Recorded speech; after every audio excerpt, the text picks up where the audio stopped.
So welcome to the Tabletop Gaming Guild show. The Tabletop Gaming Guild is all about the memories and experiences that playing tabletop games with friends and families can create. On this very special episode, we have Your Parents' Basement here to go over their new shop that they're opening up.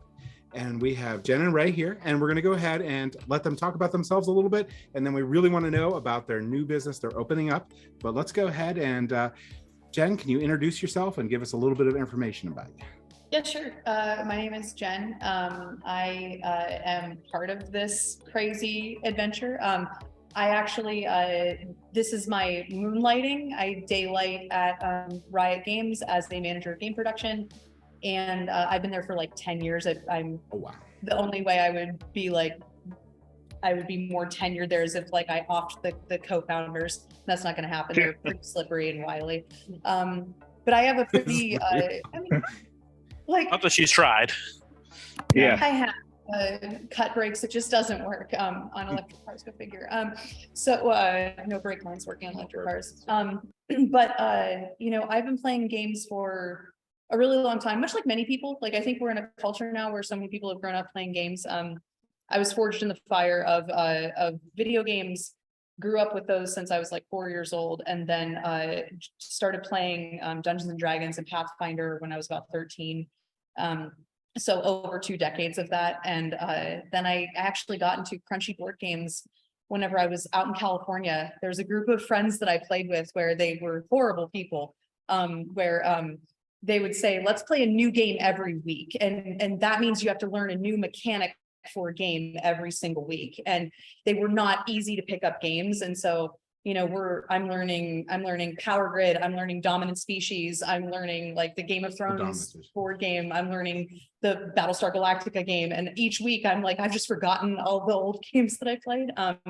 But yeah, and I'm a child of the mid to late 80s, and so this sort of felt like very in my wheelhouse. And luckily I've got this wild guy to work with on this too. So that's your intro to speak now. So, hi, I'm Ray. What I didn't tell Jen is that actually I'm tendering my resignation from Your Parents' Basement. It is now solely Your Parents' Basement. I don't even like my parents, so no. So my name is Ray Frendon. I've been a commercial illustrator for about 23, 24 years.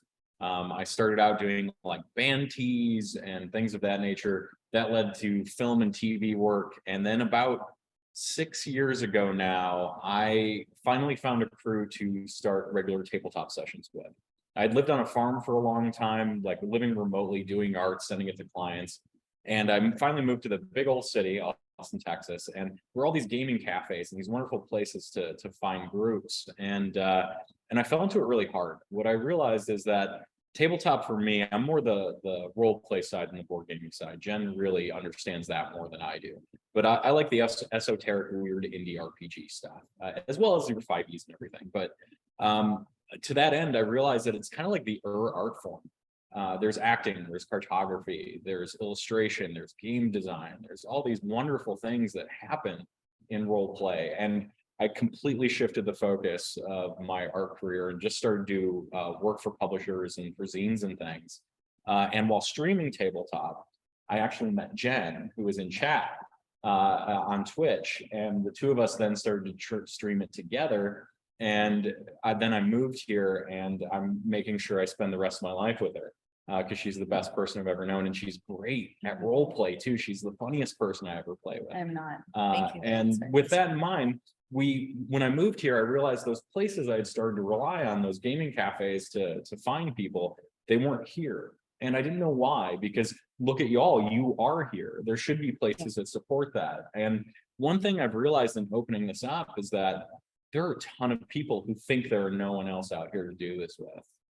And there are, because they're all saying the same thing, that there's no one else out here. And it's been a really fun process to get to take that creativity that we both have in our backgrounds with games or TV or whatever, and apply it to a new challenge, and one that encompasses the hobby that not only brought us together, but that we hope will bring other people together too. Yeah, no, that is awesome. Now, I do need to warn you that when your store opens and I show up, I'll probably bring my daughter, and she's probably going to attack Jen mainly because of all the Riot game stuff, specifically the Arcana Netflix series. Like she's That was my team's crazy project. in love with that. My team's project was Arcane, so I helped to launch Arcane, which was very fun. I'm always happy to talk to anybody about that stuff because I think that like people don't realize that like I didn't go to school for game design or I didn't go to school to be like a 3D modeler or anything like that. And it's like you don't actually have to get into games. And so I'm really happy to talk with people about that, especially from the decade of experience I've had at a very weird company. So yeah. And most likely you will be. So we also want to apologize for James too, because once you open, you might have problems of getting him out of the building. Yeah, that's fair. That's fair. Well, in fairness, I just live here now with the 6 a.m. to start the build out days to like getting home at midnight. It's fine, James. I need company. So the only thing that I ask just put me to work. Yeah. Can you hold an extension ladder while I climb 30 feet into the air? Because that happens on a daily basis. And the last time I had to balance it on a bench because I was 2 foot short of these giant windows. So any sort of human interaction to help with that, you're welcome to come here. Now, OSHA, if you're listening, that didn't happen. Yeah. That didn't happen. No. Well, no, I'm pretty sure OSHA doesn't care about the owners. Yeah, that's right. Yeah. No. I'm pretty sure they're not in the equation. Ownership. Yeah. They're like, you're good. Employee, no. Yeah. You've decided to try to earn your Darwin Award the honest way yourself. So right, exactly. Yeah. Now that's a good segue into so there's a giant, what is it, 5-story building? Is it 5 or 5? It's 8. It's an 8-story. It's 8-story. So it is huge. I think the tallest building in Butler. I don't know if there's another one that's 8 stories. I know that it's a fact that the 2-story buildings were prevented, the big commercial ones, until they had a bigger fire truck. So this building predated that. So hopefully the top doesn't catch on fire. But it is a huge building, and at 8 stories, it's humongous because I don't know about like 20-foot ceilings. So this right here, I know just from the scaffolding and doing work during the build out that the ceilings here are at least 30 feet. 30 feet. On our first floor. On the first floor. That's just the first floor. The other floors are normal 12 or more 14 normal. or whatever. Yeah, there's also the first floor also has this weird like mezzanine that like cuts in on either side, which is where we have that boardroom where we expect people to be like playing really moody and vibey like Dungeons and Dragons games. But also like a mezzanine that isn't attached to us right now, that was inhabited by a lawyer for a long time, and he just moved out in like December, so he just moved out. And I'm gonna let you in on something. We have plans to just basically take this building over time. That's because cool. we've already asked for like first right of refusal on that other mezzanine level. Yeah. And the entire like any profits it made, we want to put right back into it or supporting programs in the community, because like we have our day jobs. I can still do my commercial art. Jen still works for Riot. We can do that from here. You know, it's got internet. We work remotely. Clients don't care where I am. And so while we're doing that and supporting this business, we want this to be the third place that we want to hang out as much as anything else. And so what we plan on doing is each of those floors, this one's an escape room. Maybe this one's, in a communal asymmetric escape room experience where one person gets told to tell you to try to undermine the team, because there's space enough to do interesting things like that here. And we're eager to get open, start, seeing what the community really wants, and then building in that direction. Because I've had a couple small businesses in the past, and one of the things that I've learned about them being successful is that it's kind of like writing. You have to be willing to like kill your darlings, and whatever is the thing that connects with folks here is the thing that we have to provide. Yeah, and from my perspective, Riot, our big thing is player experience first. And I know that it's always like from the outside, it's like, yeah, whatever, that's bull crap. They say what they want to say just to get you to spend money on their stuff. But legitimately, like we actually do care about player experience. And so for me, it's like been ingrained in me in like a decade at this point, where I want everybody to walk through the store. I consider them a player in whatever they're doing. And we want to make sure that what we accomplish here fits with the community and feels good with the community, because the community is going to change and shape and new stuff is going to be popular. And we want to be fluid enough that we can support that in here and give the community a nice place to come and be and enjoy their time here. So yeah, absolutely. Yeah. All right, getting back to how impressive this building is. because I said 30-foot ceilings. You're like, oh, okay, Yeah. well, that's tall. What are you, in a church? No, it is an old school bank, like from It's so the cool. 60s, like when Yeah. people were like safety deposit box, people wanted 4-foot thick steel doors, Yeah. locking them in, and they have a 4-foot thick steel door that's probably like 14 feet tall at least. Probably 12, if I had to guess. 12 feet tall. Yeah. It's so big. I've never seen So one massive. The personally picture so big. be somewhere here. I'll put It's it in. almost the size of my Oh my ego. gosh. It's really big. It's Yeah. also, these rooms are so like, they're so extra in terms Yes. of being vaults that like they have the air vents in them where like if anybody were to ever get trapped in them, they had to have the ability for somebody to breathe Yeah. once they Yeah. were hermetically sealed Yeah. in these vault rooms. It takes either the very concerted effort of one adult or on average, I'd say about 2 adults to get that door to start swinging. It is heavy and it is thick, and That's why it's adhered to the wall right Yeah, now, because it's yeah. a body crusher at this Yeah, point. That no, thing weighs yeah. so much, Yeah. so much. It's like, aircraft wire and eye bolts. That thing is not going anywhere. But before we did that thing could crush a small army. It was impressive. Yeah. Yeah. And Those does things it- are I was gonna immense. say like, oh yeah, like I know a lot of those old buildings around here. I've been in them. Yeah. It doesn't have any like those like sculpted iron ceilings, like tiles instead of. So not that, because it's so tall here that it's concrete to start with, because with it being a bank, it's concrete, it's clay speed tile, and it's steel rebar reinforced, which by the way makes setting up a Wi-Fi network for all the floors really interesting. But a bomb shelter. Yeah. well, Yeah. So in our research, there are 5 vaults here. There's one down below that you don't even see that's in the basement that was just used by staff for internal record keeping. And that vault is our first escape room. And when I started to research like the materials used and what we could reasonably do to get electricity in there, short of dynamiting a hole in the ceiling, what I learned was it was essentially rated for both being the area's like nuke bunker in case during the Cold War the commies came for us kind of thing. Wow. And also it's like rated to be a tornado shelter. But the thing is, it's got like 10-foot thick concrete walls, and it's no joke. It basically is like one filter away from being a vault and fallout. It's kind of intense. Yeah. You need a lot of mesh network then. That's what we did. Yeah. Yeah. that's what we have. Yeah, there's basically every like 5 feet in this place, there's another Wi-Fi Yeah. 6 mesh node, and it just trails down the stairs because it was the only way to get Yeah. internet everywhere. Those things are amazing, but yeah, that's Yeah. that's a lot of them. Yeah.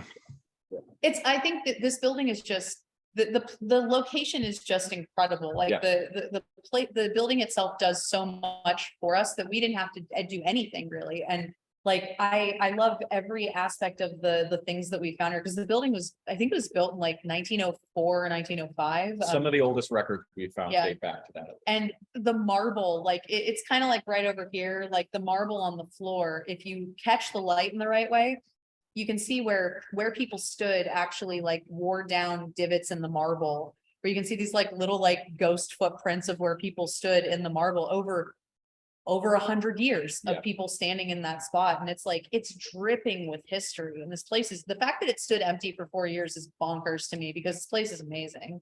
Yeah, I mean, I've Yeah. seen those sorts of wear patterns and stuff in Europe, but seldom here because Yeah. things just aren't that old, or they're not made out of materials that will withstand that. And there's a lot of history here, and we are trying really hard to do right by it. Yeah. And luckily, it is an interesting thing about the 1980s aesthetic is there's a lot of marble and brass and Art Deco in it, and a lot of the decor of this place is Art Deco to start with.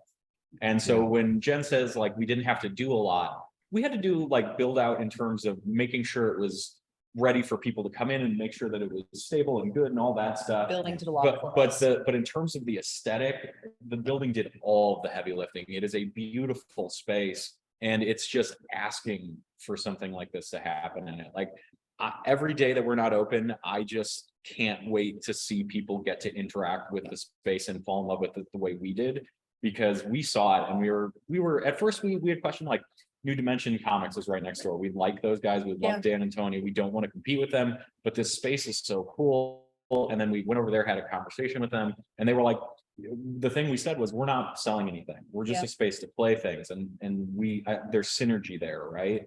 And knowing that community is there, they can see this, they can love it. I'm just excited to see that happen. Yeah, it's gonna be really cool. So one of the things that I wanted to point out too is that you guys have a giant board game library. So people can go in and they can borrow those games and play for them the day in the space, and you can play for the entire day. I think you had like what, 300 games so far or more? We have 500 plus games at this point. 500 plus games. What in the like world? 506 or 507 games. Yeah. That is so many games. So James, you got to pump up your 80 of numbers. them were mine. Yeah. 80 of them were mine Yeah. before I came here. Our I basement has so mean- much more space now. I feel like I'm gonna pay the fee to come in, and I don't know if I'm gonna play a game or just look through the games. Yeah. Yeah. Well, here's the thing, if you think about it.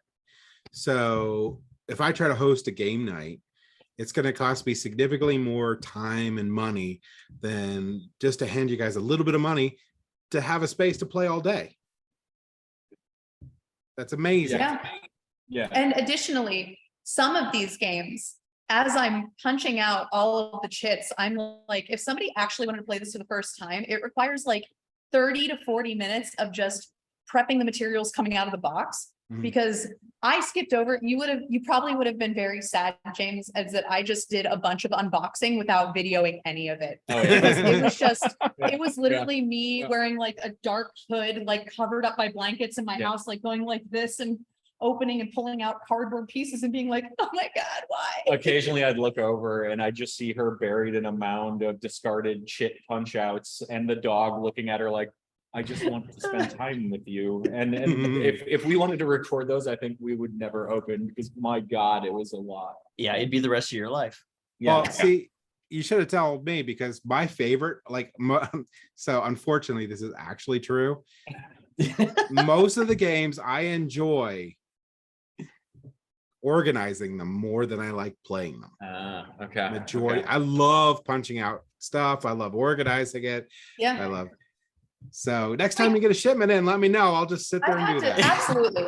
So you don't realize you've already been voluntold. I just haven't said it out loud. So Yeah. I have been guilty of actually sending games to James to organize and punch. That's True. true friendship. Yeah. But whenever I'm putting a game back together again, I actually have to have the mindset of, I need to know what the easiest way for not only somebody to put this back in the box and give it back to us so we can reset it, but also like, what's going to make the most sense when somebody opens this box up? Like, so I've been just collecting a bunch of small bags, because every time I open a board game, they give you like 15 extra tiny little plastic bags. And I sort of just like, I try to package things in the most mindful way possible so somebody can open it up and immediately get into it. Yeah. That's Um, awesome. I love that detail. Yeah. The pain, like the one thing that took the longest, that was the biggest pain, but is likely going to provide the biggest value in the end, is I actually made a database of all the games. With not only the core information, like how long does it take to play, like how many players, what's the age range. I kind of said, screw it to the Board Game Geek rating. And I read through all of the rules and created my own rating system, which is a 2-part rating system. It's rules is a number and a strategy is a letter. Okay. It's actually called the Mogul scale, but the Mogul scale right now doesn't support that many board games. It has maybe like 30 to 40 board games on it. And many of them, I mean, I got through a lot of those pretty quickly. But so I created that rating scale, and I create a little description of it that has some keywords. So if somebody comes in here and says, I want a co-op game, you can search this spreadsheet for co-op, and it pulls up every single co-op game that we have and tells you exactly what type of game it is. Like, because I've categorized them also. There's like, we've got kids, family, thematic, wargaming, which there's only a couple in wargaming because we have a whole wargaming. That's pillar kind of a as well. separate pillar. Yeah. Yeah. We've got strategy, party, and mystery. And I believe those are all the categories that we put together. But yeah. Now you can get rid of the party category. Get rid of the party cat. I know you Well, don't like so- party games. So I'm gonna find a party game you like. I'm gonna find one you like. There is am. one Have or you two heard I of like. ransom notes? No, but Evan's wife Kim did, and they liked it a lot. It did 2.4 thousand people like it too. Yeah. Yeah. I like Just One. Have you played Just One? Just One is good. Yeah. This one. Just One's good. I don't know why I like it either, because I hate all the other ones. I like Just One a lot. Yeah. Yep, I like it for a party game. Code Names isn't too bad too. I like Codenames code is names, an but easy one to using go to. Dixit cards. Dixit does not No, need no, to no. exist. Code names, but you use Dixit cards instead of the words. I don't know. I Oh. like that mashup. I like that Yeah. mashup. That's Oh, a good I one. played it. It's crazy because then it looks like you could say ladder or whatever, and then you're like, oh no, there's other detail in this card. No, you're not supposed to go there.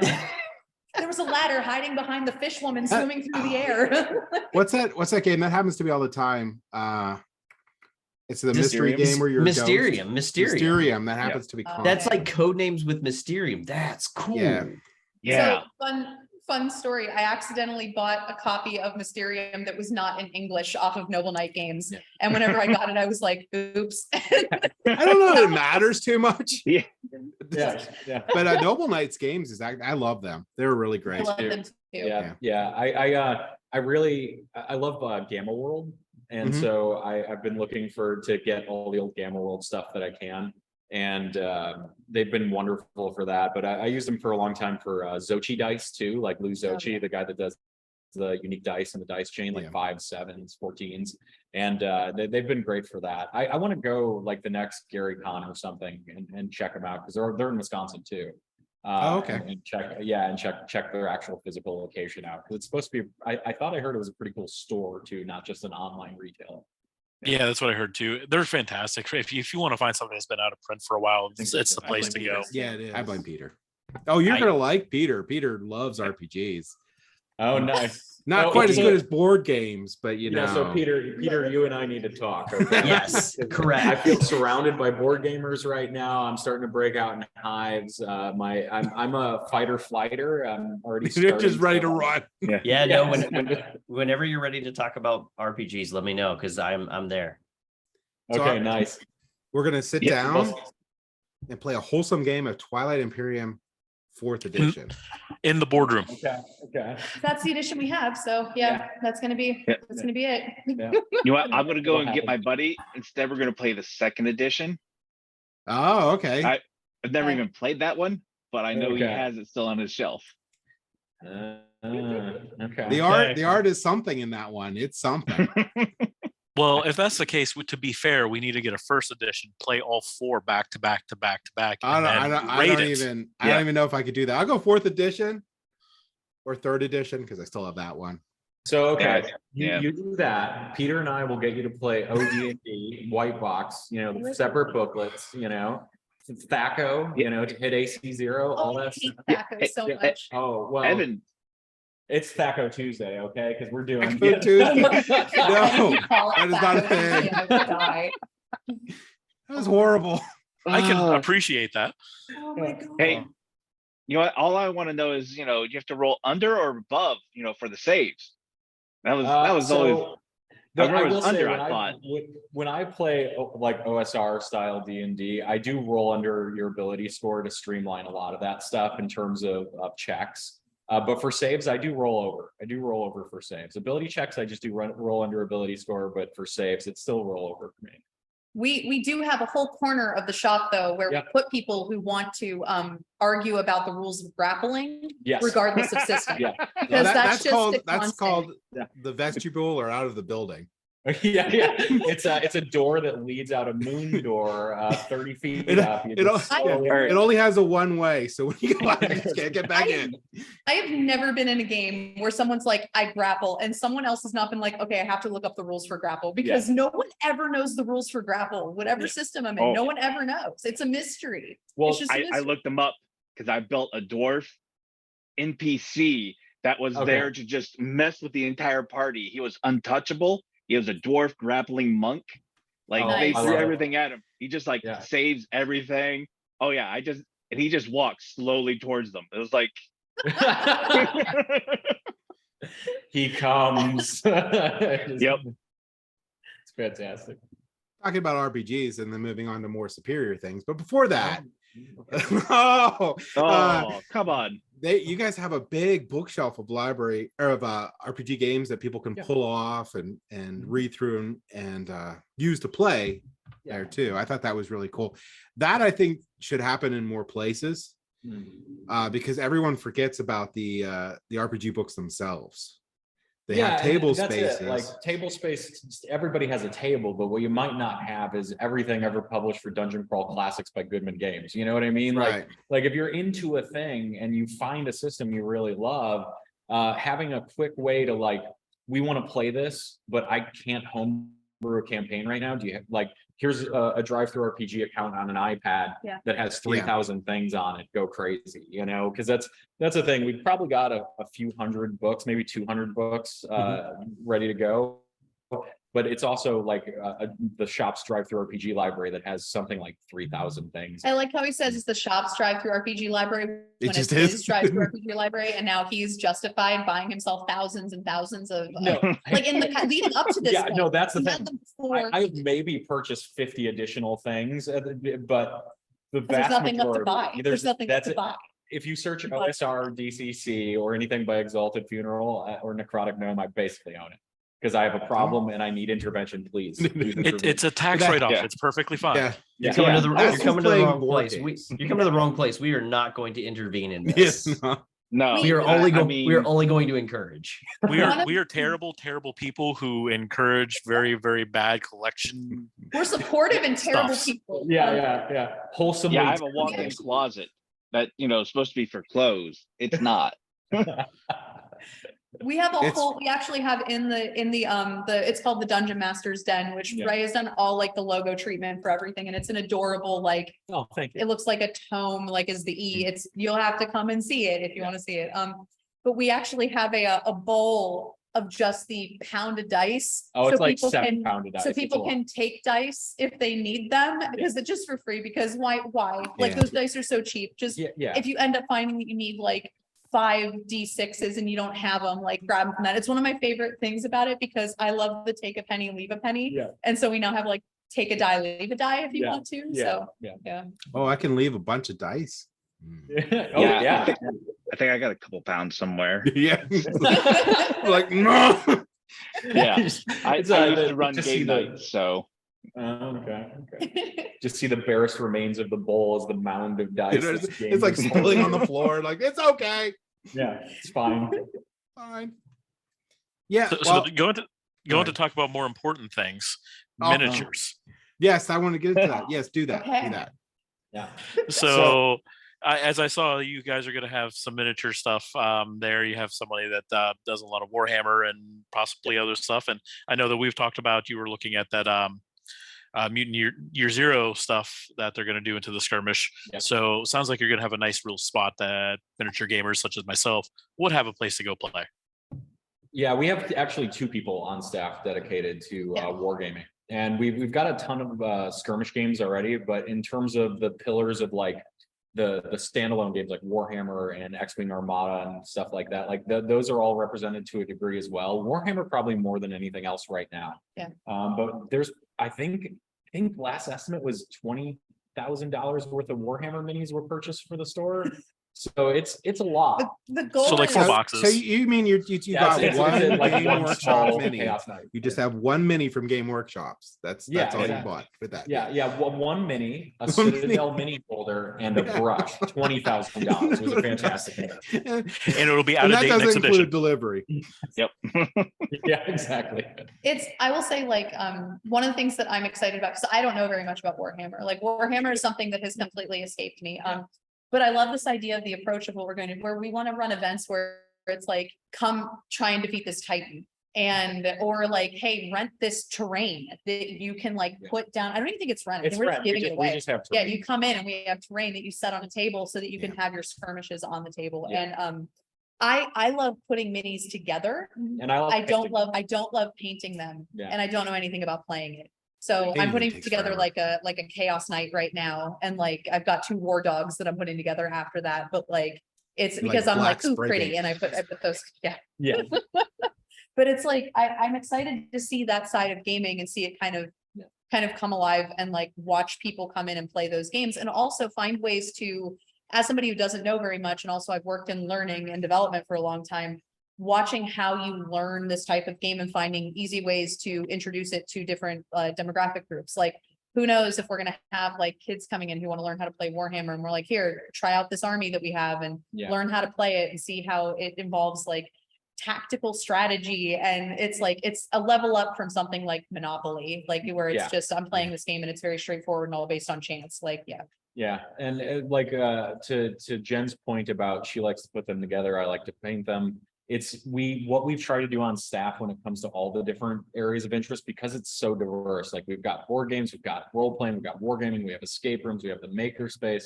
Is each of us do have somewhat of a creative background, and so it's good that I like painting and she likes putting them together, and the other two like the minutia of the codexes. Like, we end up all supporting each other with the knowledge bases that we have.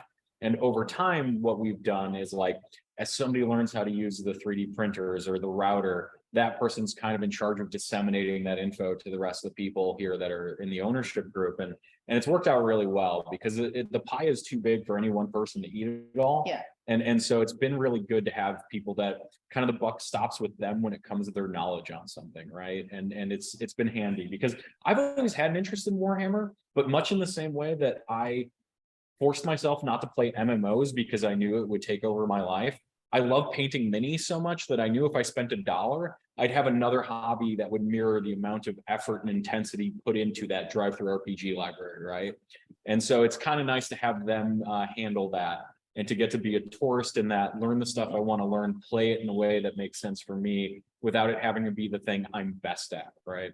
Yeah, and no joke, like your whole drive-through library probably costs less than one army. Oh yeah, through Warhammer. Yeah. So like, you're saving money hand over fist. Yeah, I made a wise choice. This is the game of a carpenter, he says, as he puts the RPG book down on the table. But that's why I've gone historical miniatures are so much cheaper in the end. And when you get into it, once you build an army, if you build a World War II army, it is always going to be a World War II army. It's never going to be outdated by a new something. You just have to slightly modify for a slightly different set of rules. So that makes total sense. That does. And we actually had a gentleman today, like we made that Facebook post. It was kind of our first official announcement about what we were to the broader community. And in it, we said, like, stop by if you want to tap in the glass. We're here and we can have the capacity. We'll walk you through, talk about the place.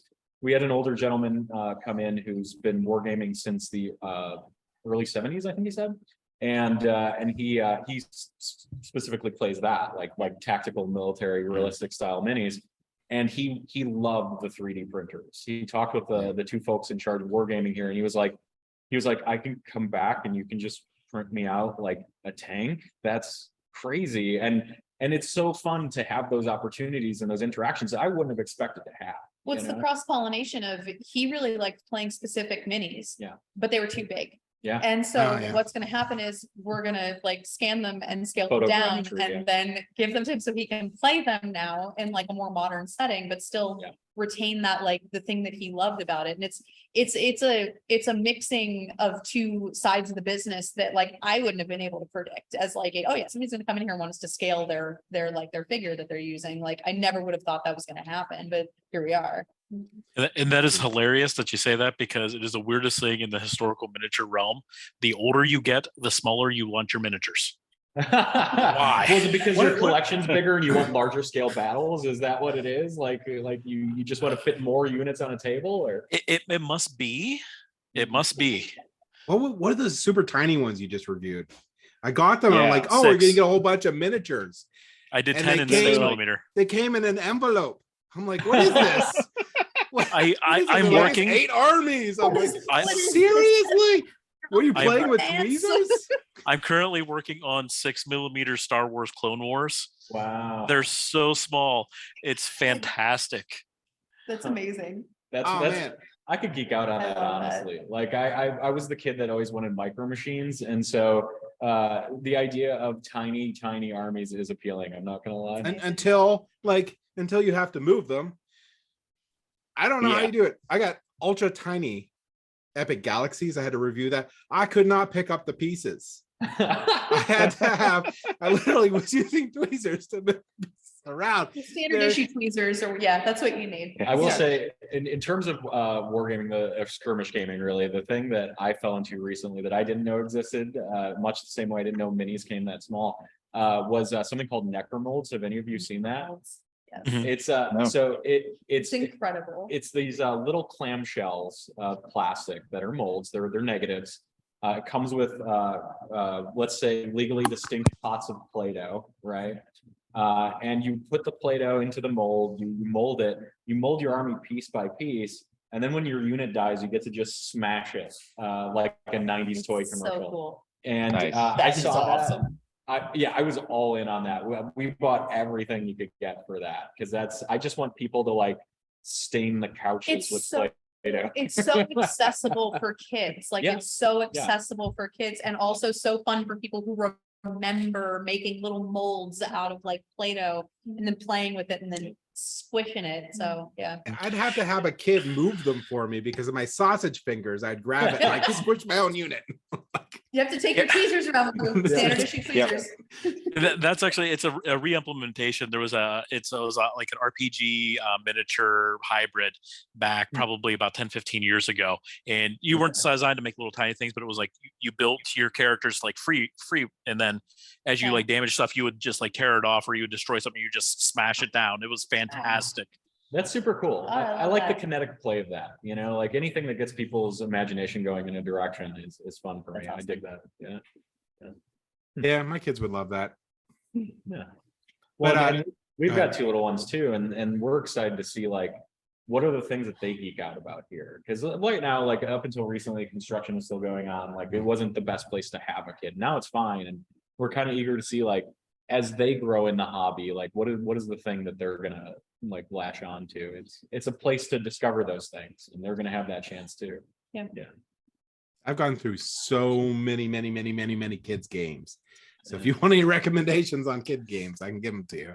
I'm down But- for it. I think we have maybe, I think strictly kids games, I think we maybe have like 40 or 45, Yeah, I think, yeah. maybe. Honestly, there's not a lot of really good ones. It's hard to find the really good ones over the ones that look cool, Yeah. but are Mhm. not great. But there are some solid ones out there, especially Yeah. with Haba. Like you can't go wrong with Haba just Yes, about. I know. So Gosh. There's but- one called like, I can't remember what it's called, like Ghost Under the Stairs or something. It's a very Okay. cutesy little game that limited run, cannot find a copy of it. Like it's so impossible to find a copy of it. And I just want that one. And it's like, there's That that one sounds and there's cool. Monster, there's like Monster Go Away or something like that. yeah, which is another Monster Go I Away. I want. know about. Yeah, I that one's want to cool. Of that one, so hard to Yeah. find. Like it looks so cute. The art's adorable. And I think like over the last couple of years, the bar has like, I'd say maybe the last like 10 to 15 years, the bar has really been raised in terms of art direction on games and making them beautiful. And I remember like the first time I saw Root and I'm like, man, Letter Games just has it. Like they have a wonderful on-staff artist that's like Yeah. just knocking it out of the park on any of the games they put together. Fort is incredible art direction wise. And so I feel like there's a higher bar now. And I really appreciate the higher bar because it benefits me a lot. Yeah, art is a big thing in games. When I started out, it didn't matter. I didn't care. Yeah. You can have horrible art. In fact, everything did have horrible art, so it didn't matter. I played Catan. Who cares? Yeah. I played Power Grid. Who cares? This guy looks weird. Doesn't matter. Yeah, anything Uwe Rosenberg. Who cares? Yeah.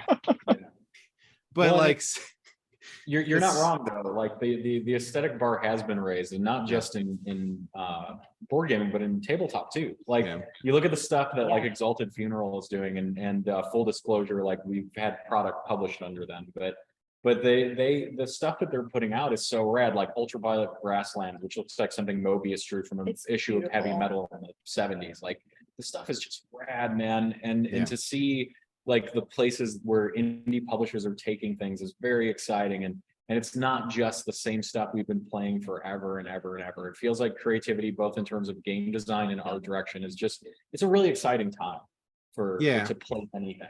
Yeah. yeah, it's definitely, and with it becoming like more modern, it's less acceptable to come out with a game that has like old dated mechanics or has old dated art, because we've come so far and people expect these great things, which they should. I mean, you're investing your life in it. It should be fun. It's just something for fun. So it needs to, meet with that. There is some Target like shovelware that I see a lot of. Like it's the equivalent of shovelware where it's like, let's just slap something on a game and throw it on the shelves. And I don't have too many. Sometimes people like, I call them sweater games. Sometimes people like sweater games. Like they love sitting down and just playing a game that's mindless and is like entirely chance based, and and I'm not here to judge if somebody wants to come in and play Guess Who for like the 50 millionth time, like whatever, play whatever you want to play. It's like that is your choice to play that. But to that point though, one of the things that's interesting is like if you've got somebody that's coming into the shop and playing Yahtzee all the time. Jen had started playing a game with the kids called Spots. Speaking of kids games, that's a dice roller. What's the terminology for that? Because you're the board game person. It's a rolling, it's a trick taking. Oh, is it trick taking? Yeah. It's like trick taking or push your luck style game where it's like but it's the version of Yahtzee where it's like you've got these dog cards and they have little like dice pad, like specific dice rolls on them, and to clear your dog and to collect it, basically you have to like collect all of those, but you also have a chance have a boneyard where it allows you to bust, and if you bust, all your dice get cleared. And it's been fun watching my kids learn like push your luck games. And like my daughter, who is an absolute chaos demon, like she's 8 and she's like she has like her boneyard is almost full and she's like, I'm doing it. I'm rolling 3. And I'm like, you can't do that. I'm like, you can't. And then sometimes she fails and sometimes she succeeds. And those moments when she succeeds are so amazing for her. And I just watch her hit the high highs and be like, yes, I did it. I can clear all my dogs at once. And it's amazing. But that's the thing is somebody may come in looking for that comfort game, that sweater game, not knowing about the broader realm of tabletop games that are out there or board games. And then you can say, but check out Spots. Like if you like rolling dice, taking chances and trying to fill up a sheet of things, this is a game that has slightly higher stakes, way better art direction, and is just kind of art direction. Yeah. Which is that's also why all of the board games have a shop specific UPC code on it, so that I can scan that in and know what games people are playing, and also why that database has those keywords, because if I see somebody coming in, they're playing one game, search it for more keywords. Like I like resource management games. Cool. I like worker placement games. It's like, cool. I search for that. I can tell you the games we have that have that type style of gameplay in it. And it'll give you that visibility to say, oh, I haven't heard of that one, because there's always a game that we haven't heard of, or there's something all of us haven't heard of before. Well, and conversely, Jen is all about finding people's best experience, whereas all I'm going to do is just shovel people into dungeon crawl classics. I'm gonna be like, have you ever rolled math rocks before? Not like this, and then hand them the book. But no, like having that opportunity is really cool, and it's something that she put a lot of work into to make that database like get everything labeled, get categories for everything that makes sense to the way we have them displayed here, and to try to cross-reference that stuff in a way that hopefully provides value with that data for the people coming in. You'll have people who come in who have, it is fun for them to do the research and know what game they want to play. You'll have people come in who it's the varying level of experience where they're like, I have only ever played one game my whole life and I have no idea what I want to play. And so I want to make sure that we're flexible enough to be able to accommodate both groups like as much as we possibly can. Yeah. And games like Yahtzee, I consider a little bit above the other ones, because it's actually the foundation of all the modern roll-and writes. Yeah. And also it falls under like classical lifestyle games. Yeah. So Yahtzee, Rook, Canasta, Bridge, those all are in their own thing, and people we just had a conversation about Rook the other night for that reason, and it's that thing where, I mean, Cripes, like a couple of game nights ago, we just decided to play Yahtzee, and we've got a bank from 1925 with 503 games in it, and we're like, let's Yahtzee. Also, if you like Bridge, I recommend the game Wintergarden, which is very fun, but takes a couple weeks to get to you. It is about like creating a garden with like gnomes and stuff. It's very but do you hate each other at the end? But do you hate each other after you guys? Oh, okay, then it's good, because it's fine, because that's what Bridge is. And meanwhile, while you're developing this intense hatred of each other, these cheerful little gnomes are providing the mirror, the dichotomy of hate and joy, and it's just reminding you of how deep that hate can go. Right, and then to go the rest of the way to murder, you bring out diplomacy and just finish And them all then- off. Yeah. Yeah. It all ends with the kill. It all ends with the kid. Yeah. Yeah. So Or you could bring out nuclear war and you just kill each other before the game starts too, you know. we actually have a copy of Nuclear War. I found it. And then Oh, really? after everybody hates each other, you make them play the Grizzled, which is like a game about like I like the PTSD. Grizzled. I love the Yeah. Grizzled, but it's like a game about PTSD where you're like, Yeah. I hate Oh the my God. expansion. The expansion's really bad. What was Have you that? played with the expansion? I haven't played with We the haven't played the expansion. expansion. Do not. Oh, Yeah. It's not good. okay. Okay. That's good to okay. know. It Yeah. takes like the heart and soul of it and Yeah. it just kills it. That's the point of the game. Like, Right. it's the bit, Yeah. Huh. Interesting. Man. Yeah, that's sometimes disappointing. that happens, you know, like a sophomore effort can be hard. I think, weren't they like Ubisoft devs that ended up making a board game or something like that? I They forget made what a it couple was. board games. Did they? Okay. I Yeah. don't know. Riot Yeah. Games made a board game that's amazing. That is one of my Yeah. favorite We've games never ever heard of made. Riot. What was that? It's Riot. I think it's Riot. Real? Riot. I don't know how to say his French names. No, I'm kidding. They're not Yeah. French. No, but it's legitimately, I had, whenever I reposted to my account, like the Facebook post and was like, hey, this is amazing. Like, it's so nice to finally be able to talk about this. And so many people from all my old coworkers over the last like decade commented and they're like, oh, this is so cool. This totally makes sense that you're opening this up. And I like commented on one and said I was forged in the fire of our Riot board game nights because Mhm. like people would just bring stacks and stacks of board games and you would pick and choose which one. You'd have like a piece Oh, of cool. painter's tape on the side that had your name on it. And like, I mean, it would be like 30 or 40 people just hanging out playing board games like every other Tuesday, I think it was. And it's just awesome. Like there's a serious love of board game culture at the company. And so whenever we were making Mechs versus Minions, I was like, everybody was so happy and so excited. And everyone was like, I want to be in on the play test and I want to talk about it and tell you how you can make it. And so that's why I said I had a little bit of involvement because like they ran these big meetings where it's like, you could only, it was like they got 30 people together and were like, okay, tell us things for an hour so you can feel like you've been listened to. And it was very, very kind of them to do that. You actually, James, I think you actually know you either know one of my old coworkers or you're connected with one of my old coworkers, Jerry Prohashka, who made Gardens of Babylon. Yeah.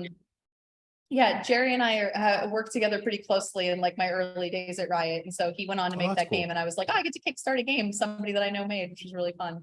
Oh man, that Mechs versus Minions, it's just insane. It came out, it was like I'm glad you- $75. And it is still the best produced game I have. I have no other game that has the production quality of that. None. Never have had one. I want to tell you, they had to tell us at the company, we're putting this on the store, on our Riot Games store. Nobody at the company is allowed to purchase it for the first 2 weeks because we want to let other people buy it first. That And makes so sense. we had to like back off because everybody was ready to press the buy button.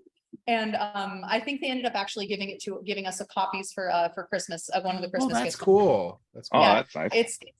It is nice that the things that we make, especially like Mechs versus Minions, honestly, because it doesn't get talked about a lot in the company anymore, but like, because it happened so long ago, it was like, what, Yeah. 2016, 2015? I can't remember exactly what, but, It's a long time ago, but it's Yeah. still.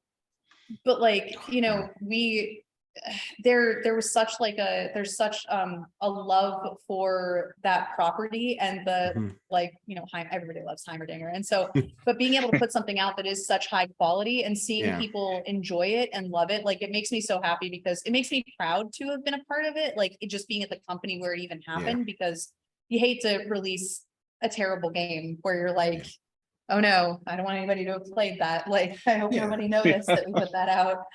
But yeah. It's not even like high quality, just insane quality. And a lot of times when Yeah. you have that, you have a horrible game, especially on Mhm. Kickstarter.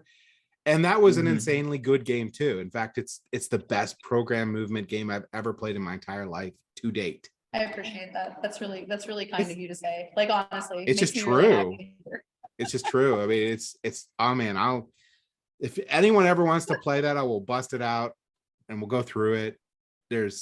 tons of stuff to unlock. It's really, I will really say, cool. one of the things that we always planned on it, but I think it never actually happened, was we wanted to release more campaigns. I wish you did. Yeah, yeah. It's like we always wanted to expand the game, because we can't just make a game and let it release. We have to make a game and patch it constantly and put new things into it, because of course that's who we are. And so we wanted to make something that we could continually expand on and give people like a bigger experience than what they initially signed on for. So They couldn't take my money fast enough if they did that. So changing gears a little bit, because I really want to talk about the Makerspace. So I got to check out the Makerspace, and it's not just like a 3D printer. You guys have multiple 3D printers. You had a CNC. It's a huge, giant space. Like, what are all the different things people can make in that? So speaking to the backgrounds we have, like I used to be an art director in screen print. So we have a 4-color screen print station. You can make, just about anything you want that can be screen printed on that. We've got a 24-inch vinyl cutter plotter, which all of the signage in our own place was made with the equipment that we have. And one of the things early on when we were designing the Makerspace, we decided on the ethos of owning the means of our own production.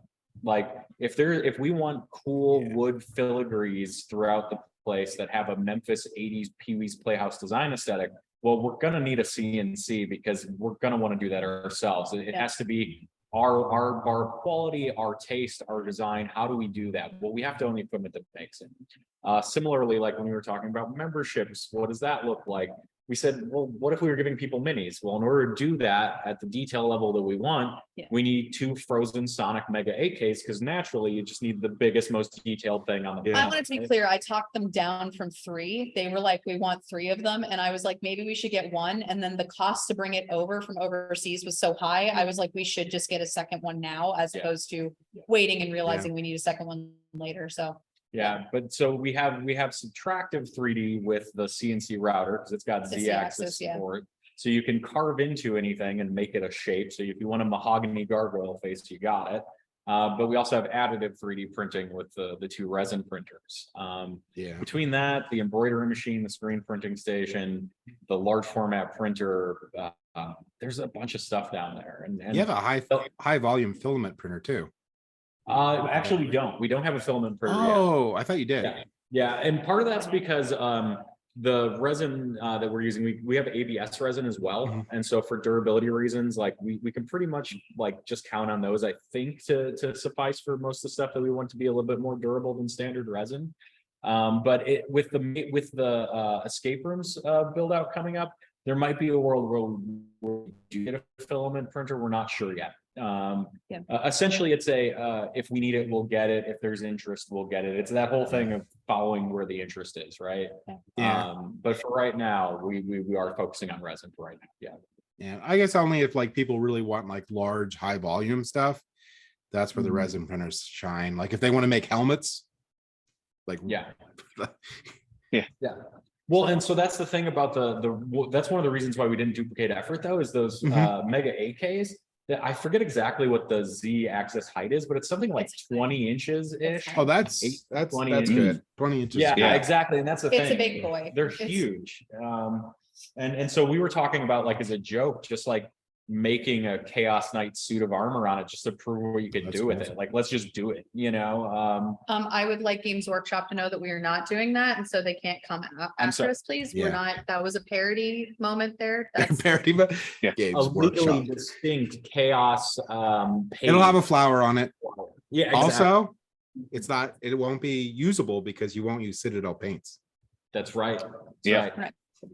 Yeah. Vallejo only. Can't play with it. Ever. Actually, when we see it, we're just gonna smash it with a hammer. Sorry. Yeah. This unacceptable. So, like, you asked the question of like what people are going to be able to do in the basement, and like it is, we call it the workshop because it really is going to be the workshop. We've had so many people reach out for so many different reasons. Like, they want to test out the embroidery machine. They want to learn how to use an embroidery machine. There are people who are like, do you think I could do cosplay with this? We had somebody ask if they could print out a dress pattern off of the large format printer and cut it out. Like, it's there, the 3D printing people wanting to come in and print their own stuff, like people wanting to print. We had somebody on the Facebook page say, can I print out a cookie cutter for her like polymer clay business that she has? And I'm like, yeah, you could bring that in and we could make that for you. And she was like, I can't remember what she said. She's like, shut the front door. It was very sweet. It was very sweet reaction. Yeah. And so we're gonna have like, and I also have, because I'm a sadist 100%. I purchased all of the Crafts magazine, which Crafts magazine is a brand of crafts magazines that existed in like the 70s, the 80s, and the 90s. And I purchased every issue from 1980 through 1990. And I've been going through and systematically tagging the crafts that I think people will be interested in doing now that are like retro crafts. So tying into the overall aesthetic, it's like, you know, you can come in and make people, I don't know why, but for a very long time, it was very popular to like coil paper and make like decorations out of coiled paper. And I'm like, people were very bored in the 80s. And so I'm very excited to like, bring up, like, come coil paper with us. And like, have you it's like Tupperware parties? No, I don't want to have a cast iron handle for your pan. We've got that, you know. Like a case in point with not being able to anticipate necessarily what people want to do with the space. One of the gentlemen that works on Main Street in one of the restaurants likes making silicone masks and props for cosplay, but does so at a near film effects level. Like he's looking for really screen specific stuff. And I got my start doing sculpting and stuff for visual effects. I got to work on like Mystery Science Theater 3000 and some other stuff. And in so doing, like getting to take that stuff and apply it to now the crafting classes and seeing already the fruits of that in the neighborhood. Somebody was like, hey, can you make me a screen accurate machete for Jason Voorhees? Can you do that? And I'm like, yeah, we can. Yeah, we're making an STL right now. Let's do this, you know, and it's fun to get to do that stuff for people. That man is now on a murdering spree, and we are. Now we have to sit down. Yeah, screen and scream accurate, it turns out. Yeah. Yeah, he said he needed it. You said obviously no, of course not. Hey, well, real quick aside on that, not to get too deep in the weeds, I had no idea that a screen accurate machete from the 2009 Friday the 13th remake was going to be like 4.5 feet long. Okay, Jason is a tall man. It's really that long. Well, so here's the funny thing is it's actually really fortunate that you started this interview process when you did, like invited us rather, because we just got our rig together to stream to Twitch. Like we've got a DSLR pointed down at the table that will capture just about a 4x8 gaming space. A couple webcams pointed to either side of the table to capture between like 4 and 6 people. A nice studio mic in the center, and so this overlay like is the wide shot for when people are talking on Twitch. Like we understand the Twitch. We are comfortable with it. If you ever want somebody on a live stream because somebody canceled and you need a warm body, mine's pretty cold most of the time, but I'll still do it. So it's gonna. Awesome. We just found Studio C for Tabletop Gaming. Well, that's one of the things we talked about was like offering up some of like the setup for people to stream if they wanted to from here. Like it's because some people really are really particular, but at the same time, some people don't have access to it's the Makerspace situation. It's the library of board games. It's the library of TTRPG games. It's the Warhammer stuff. It's people don't have access to it because sometimes it costs too much money. And that means that we need to be just like better about giving access to that stuff. And this is one of those things that we want to give access to. Well, because you can be gate kept by attitude, right? There is that level of gatekeeping, but there's also the fact that this stuff is pricey. Like I grew up pretty poor on the south side of Chicago. We didn't have much growing up. The idea of being able to go to a place and have access to 500 board games, I would have been happier than ever for something like that. So when it comes to that, like we want to make sure that we're not gatekeeping the hobby in terms of attitude here, and that we're inclusive, but that inclusivity also applies to people's class as well, because I know what it's like to not have a lot to rub together, and I want to make sure that we provide people that opportunity. That's awesome. I'm super excited for that the Makerspace, because like our channel does not have any revenue so far, so for us to get stuff like this, the source of that is usually my wallet, and coming somewhere that I could actually do it myself to cut a lot of cost. Yeah. Yeah. Are you guys looking to also get like maybe like a laser cutter as well, or like a glow forge or anything like that? Or I want a laser cutter very, very badly. Yeah. I said I want to have a laser cutter specifically for it. Like, I know there's lots of good reasons, and I'm sure your reason is way better to use a laser cutter than what I have. I want, when people's NPCs or whenever their characters die at a table, I want to be able to laser engrave the name of the character and a quote from them, and then put it on a wall somewhere so you can see, like, it's the wall for the dearly departed. Yeah. And you can just like go and visit it and see, like, remember when Bob the Goblin like died on the quest for the dragon, and here we are with his wonderful quote of "Remember me always." My favorite artist was Celine Dion. Like, I just the goofiest stuff on like a little plaque that you can revisit, and it's part of the community experience building this space with us, because it's a community effort. Like, we're setting the stage, but like, we need people to come in here and leave their thumbprint on things. Yeah, it's a dead space if it's not collaborative, right? Like Right. that's what makes it breathe. And so we're always looking for those opportunities, things that not because that's if we don't do that, we're dictating what the experience here is. We, in the same way that the games that we play are cooperative, or what's the word? Not cooperative. When you tell like cooperative narrative storytelling that happens in tabletop games, like that can exist in a space too. Like this is something that lives and breathes, and the people here should be able to leave their mark on it as well. Yeah, just have a community oriented space that's inclusive. Yeah. Awesome. That's the gist of it, right? At the end of the day, all the other stuff, the makerspace or the quantity of games, like if the attitude's not right at the base of it, it doesn't matter. Yeah, you don't have 501 games. Yeah, you only have 500. Done. Cancel. I can't even walk in there.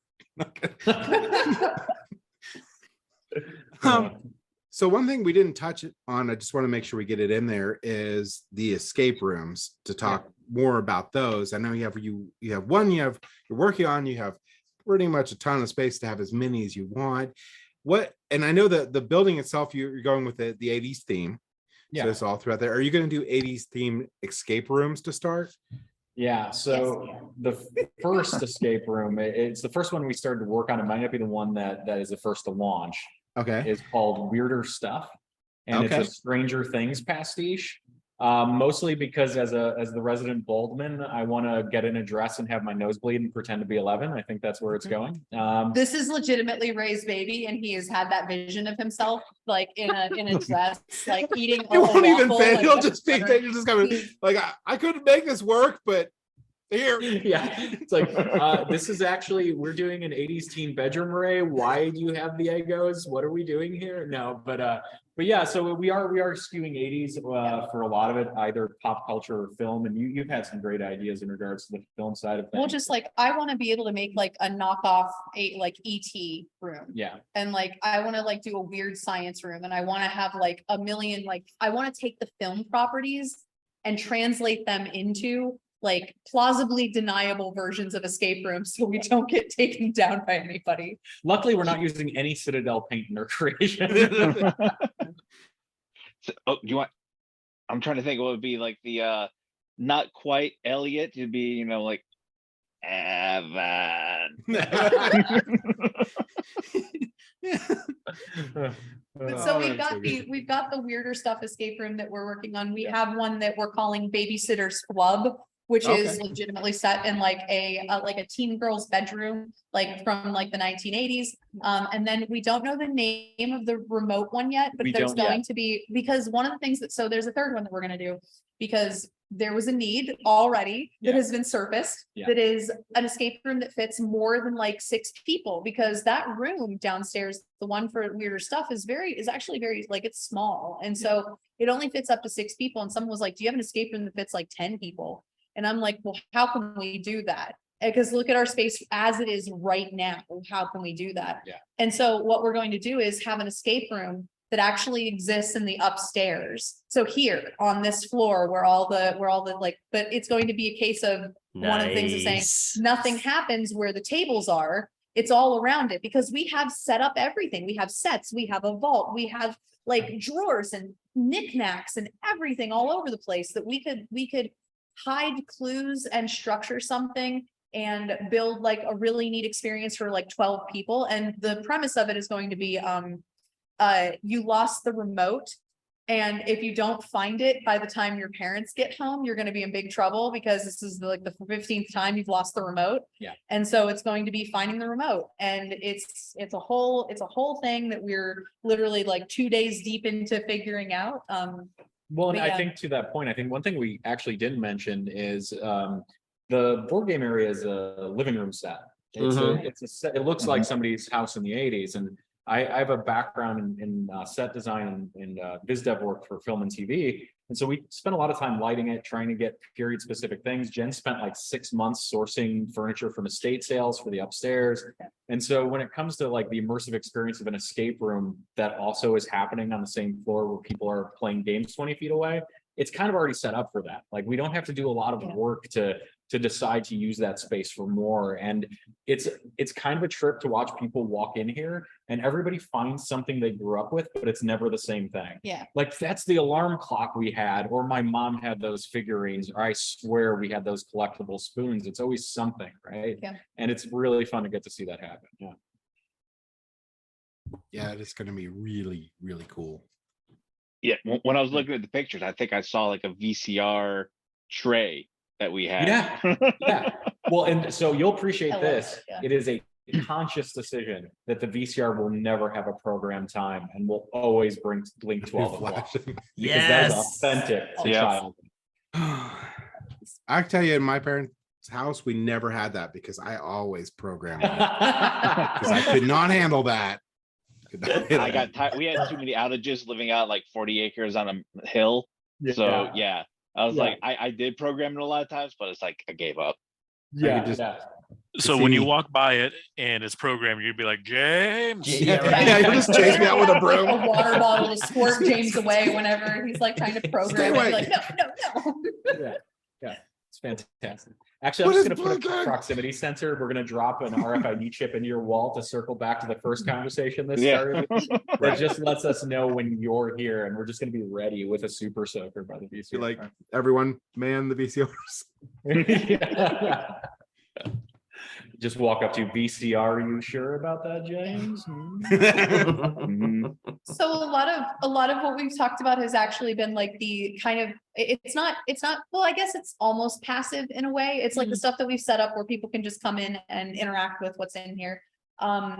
We're also going to be having classes and events, and we're going to be doing, like, somebody asked us if we would ever have a LAN party, and I'm like, actually, we probably should. That'd be really cool to have like a LAN party, people bringing in their laptops and having it be overnight and like the way it was in the past. But like, we're going to be having like specific events that introduce people to new game systems, asking people to come in and play new board games with us, like saying, here are some classes in the Makerspace, like around like July or August. I want to start like picking out what I think are going to be the most popular Halloween costumes and offer to help people fabricate that type of stuff for the coming month, because people want to do it. People are coming up with more and more creative stuff all the time, and so why not set up an event that brings them in here and gets them talking to each other and seeing what other people are doing and builds that sort of community around it. Yeah, you have to be authentic with the LAN party. What's that? You have to use dial-up for the LAN party. Oh yeah. Oh, come on now. We were hired. I remember doing our LAN parties. I had wireless internet. Of course, I worked for the internet company, so I kind of that doesn't count. Like, That I don't doesn't remember count. having wireless when I was a kid at all. And we also might have had LAN parties at the ISP office when I was in high school. That's pretty awesome. That's pretty. So good. you were the low ping jerk in like Doom Deathmatch that was just like nuking everybody with rockets before they saw them. Is that what it was? Oh yeah, I mean, we had 40-second pings in the 90s. Yeah. That's crazy. That's crazy. Wow. Yeah, well, we also hosted our own servers, so like even our dial-up customers would have like 120 ping, which is still amazing for that time. Yeah, that's really good. Yeah, That's amazing. That's intense. Huh. these privileged children, I tell you. Hey, I spent 10 years on a farm on satellite internet when everybody else was like taken off and had a chance to learn the ways of ubiquitous information. I was like, I guess I'll draw a lot of stuff for a while, which is kind of how I felt in my career. Like, I here's didn't my have access drawing. to the fun stuff. Yeah. Yeah, well, let's say when I got home, it may have been, again, the 40 acres on the top of a mountain where, I had 4 neighbors, Yeah. Yeah. So yeah, we I had lived there dial-up. too for one. Yeah. Yeah. I know what that was like. Yeah. I had an IBM punch card machine sitting there trying to put asteroids in there with all those punch cards, and then having to tape them up because it gets torn. And then we had cassette tapes, and oh my gosh, that was a miracle. We put them in, you play, it reads them into memory. Pray the power doesn't go out. Well, to that end, we have a working Commodore 128 that we got at one of the estate sales that's in impeccable condition. It's the plastic isn't even yellowed on it. I think it just sat in a box since it was purchased, because it's still in the box. Like it came just ready to go. And that's another thing where like those opportunities, weird stuff has happened in the process of getting the things for this place that feel like kismet or something, even though I'm like the last person to believe in any of that stuff. I'm like, how else did we manage to find all the fun stuff that we wanted to make weird things happen here? Well, if you want a functioning Commodore 64 laptop, I have it. So that one was a laptop, but it was like a suitcase from hell because it weighed 1 billion pounds. And the only laptop part of it is the keyboard came off the top. And it had a little 4.5-inch monitor. Wow. And the Commodore 64 cartridges could go on the top, but then it had the floppies that go in the front. Wow. That's awesome. I remember seeing those. I've never touched one of those, but I've seen them, and I'd love to get hands on something like that, or like even an Amiga or ZX Spectrum would be cool, because you could only say ZX because they were mostly used in the UK, so you're not allowed to say ZX Spectrum. But yeah, I'd love to get some more weird stuff like that in here for people to discover and play with, because there are a whole lot of kids who never saw things like that. Just put a rotary phone. They'll be like, what the hell is this? Yeah, you are like, what is this nonsense? And dial. We have like an old dial phone. Yeah. When it took like 5 hours to call someone. ColecoVision, right? Yeah. I have an Intellivision and a ColecoVision. I didn't know that was in the basement. Yeah, it's in the basement. Okay. Because I also used to collect consoles, but I don't collect any of the consoles that he's talking about, because obviously he's got deeper cut than I do, apparently. I'm just weird. I always backed the weird horse when it came to video game stuff. Everybody else was buying like Dreamcast and like Jaguar. Atari Jaguar is the future. Oh yeah, the Jaguar was cool. Even though that thing bombed. Yeah. 3DO, yeah, exactly. I did have a 3DO. I had a 3DO, a Jaguar, and a 32X. I made bad life decisions. Yeah, that's okay. And those were expensive. They were. Oh yeah, they were. Like, whew.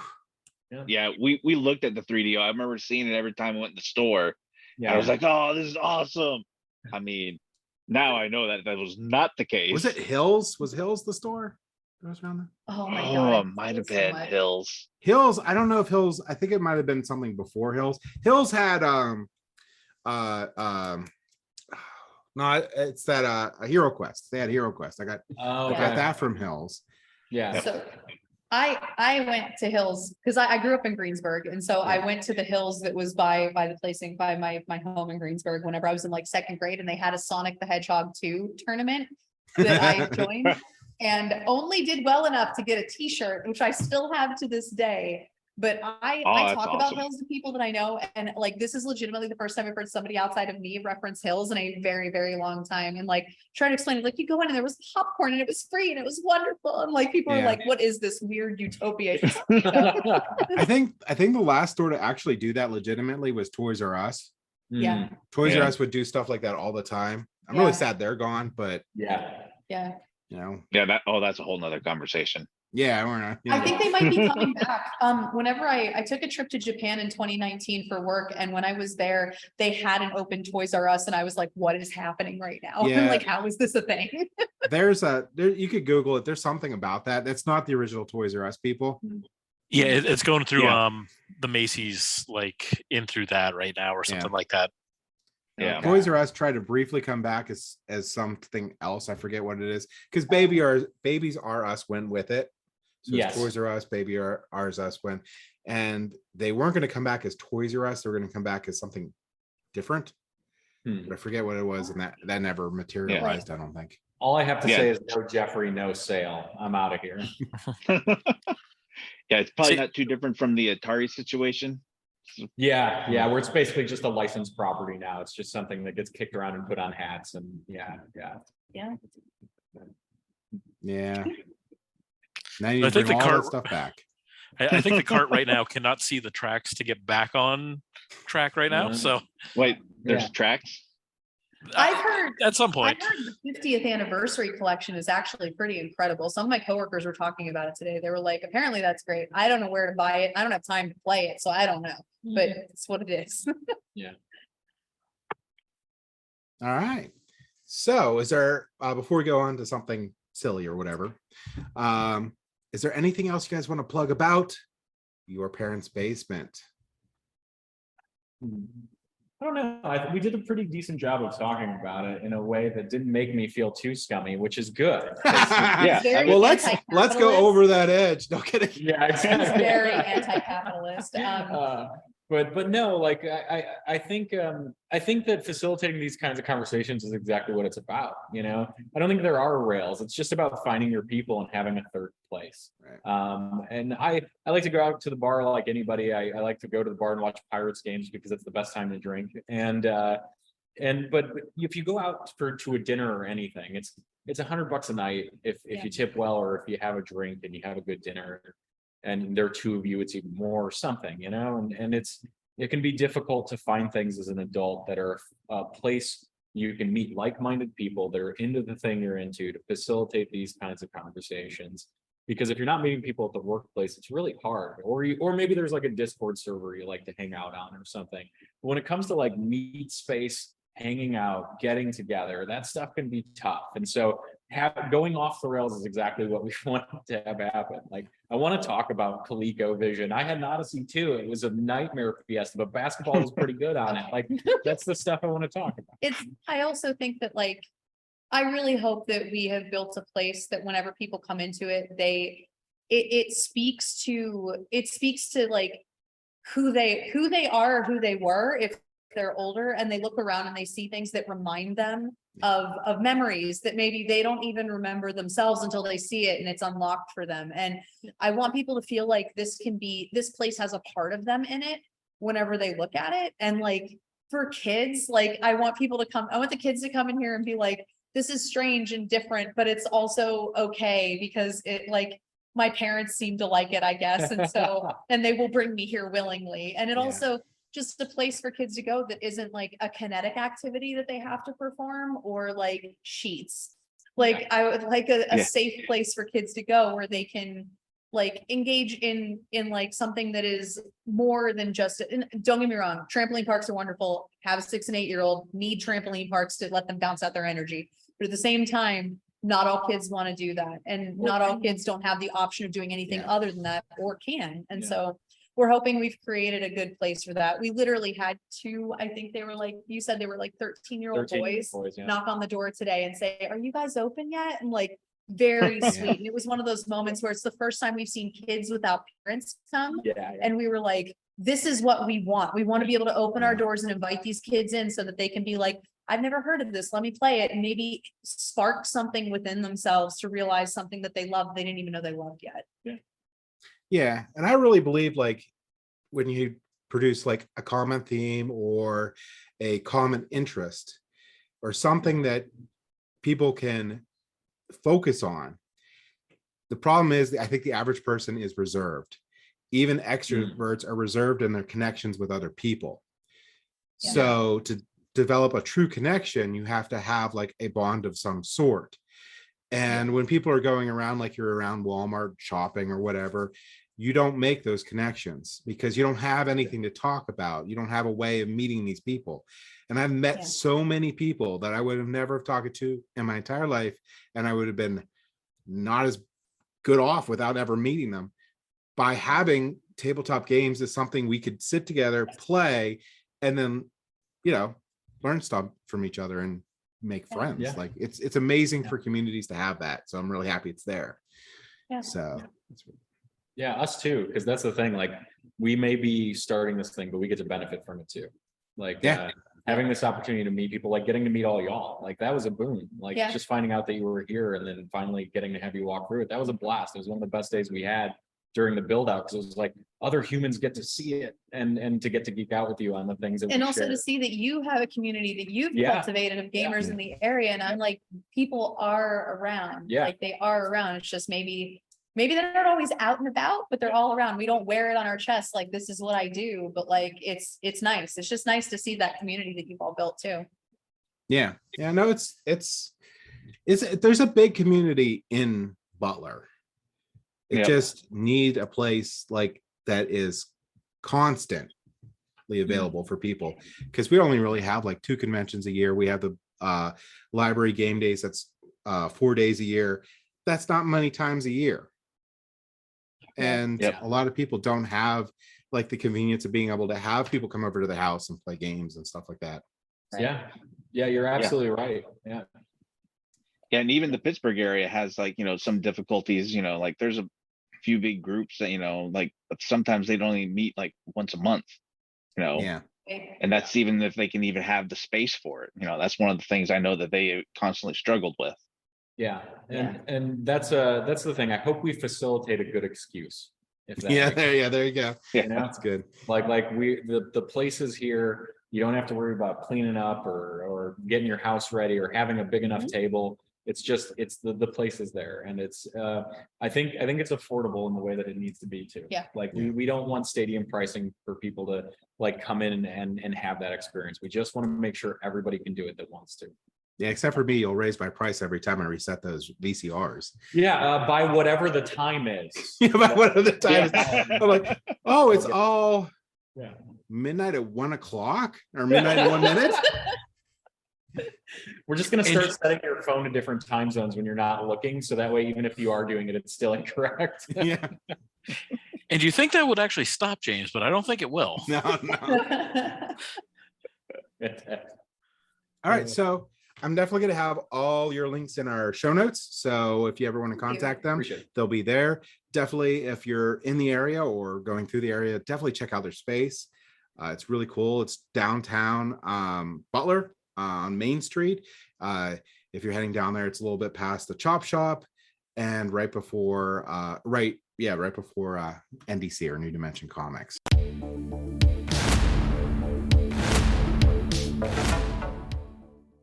There we go. Actually. Now this is Wayne Newton. What is No, that? that's Mike Trapp. Oh, So okay. that's on YouTube, right? Yeah. And they did a Kickstarter for this party game where it is definitely geek culture questions. I'll let John introduce it, since this was probably going to be our silly game for a very, very, very, very long time. Yeah, so basically, this is a game where I will make statements that are factually wrong about everything that you love in nerddom. So, yeah, and then it's also Actually sprinkling in a wrong few is real life skills. Minutely factually wrong. Yeah. Okay. Yes, like quite pedantically wrong in some cases. Okay. And then I have to push up my glasses and go, actually, this is what it is. Okay. Got you. Exactly. I tried Or doing you that, don't but get I'm wearing points. contacts, so it Yeah, hurts. you poke yourself in the eye. Yeah. Yeah, if you Okay. don't proceed it with actually, you do not score any points at all. So, and then somebody else can steal it from you. So, Okay. all right, here we go. So with the first one here, this is 80s and 90s.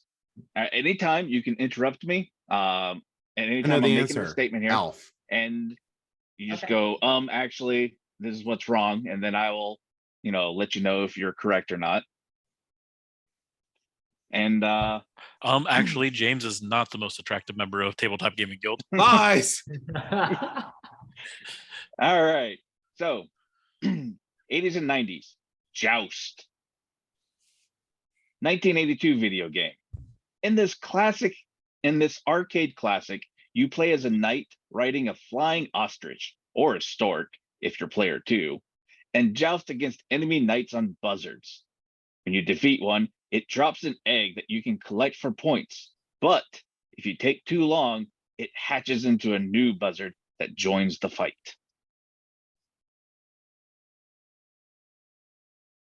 I mean, that sounds almost I'm completely gonna take, accurate. actually, it wasn't an arcade game. It was only on home consoles. I don't actually know if that's No, true. it was on an No, arcade. no, it was definitely an Okay. arcade game. Yeah, I mean, I played that a ton of that out of the arcade. I took it- But I to took tell it you whether back. it was an ostrich or a emu or whatever. Yeah, I don't. Actually, they were both ostriches that the players rode. I don't remember it being different for player 2. No, yeah, it's definitely, at least in the arcade, Okay. it was, you know. Okay, we're chipping away at the facts Yeah, of that's this. right. to Right. get- I'm gonna say actually it was an 83 game, not an 82 game. No, that's in the like the given like bold text, you know. Okay. Well, Yeah, okay. that's like Well, that's you know, not even, you I could have been- can't could see be that. wrong, I I don't know. guess. You that. get that one back, Peter. You get that one back. you get that one back. I'm gonna go. I'm actually okay. Oh man, I don't even know if they were eggs. They could have been. I'm gonna say they weren't eggs. no, they were definitely eggs. Okay, they were just. But They were a blob that came down. Yeah. there's Actually, after they hatched, they didn't turn into buzzards. you are very close to the correct answer. Oh, that's still 100% fail. So, but it's good enough. You've identified it's- what's What? wrong. It's good enough. He Accept it. says. No. Do you happen to know what they hatched into? I haven't played that game since like 1980 something. I don't remember. All right. They if hatch anybody into else- other copies of Joust is what happens. All right. If anybody else could give me the more accurate version of what they hatched into, you'll get the point instead. See, All right. Yeah. And you know what? Here's the thing is though, if I wasn't reading this, when reading this, it's like, oh yeah, that is correct. I wouldn't have picked this out. All right. So the eggs do not hatch into buzzards. They hatch into knights for some crazy reason. The freshly hatched knights then stand around and they wait for a new buzzard to fly in for you to hop on. I remember them. Well, on the that's bottom. weird. Yeah. Yeah, I You remember can that shoot was them. like, yeah, you can shoot. You could like kill them while they're down there too. Yeah, I just go like, boo, boo, boo. Yeah. But yeah, that was. Oh man, I played. Am so I much the of that only? game. Am I the only person who has never played at Joust? You're haven't played You're Joust. probably. Okay. All right. possibly. Nope, nope. Well, I was more of a Tempest kid, but I did play Joust as well. Tempest and Okay. Defender. Yeah, I never played Oh. Joust, so I'm really a '90s kid, not an '80s kid. Yeah, you're too young. So Yeah. I love the Tron game too. I don't know if you guys remember that one too. From I remember that one. Yeah. What was it? A Golden Axe. I played so much Oh. Golden Axe. Altered Beasts. Alter Beast. I played a lot of Alter Beast, but Golden Axe. Mhm. Oh my gosh, I love that one. And Mortal Kombat. Just Yeah. just trip people all day long. That's what I Gauntlet. did.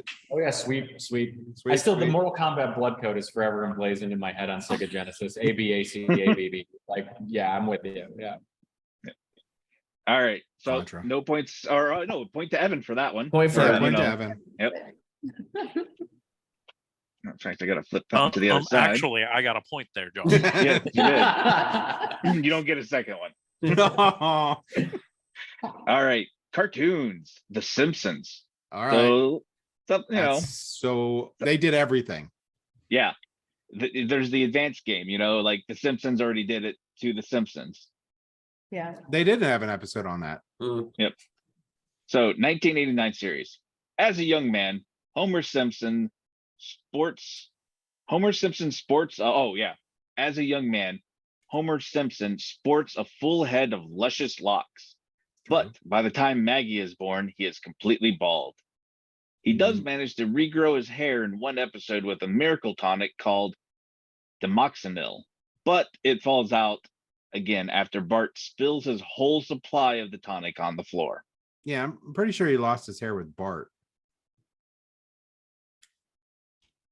Actually. Well, I was about to say, I was like, Actually. I'm hearing actually in there. I believe he lost his hair with Bart the first time.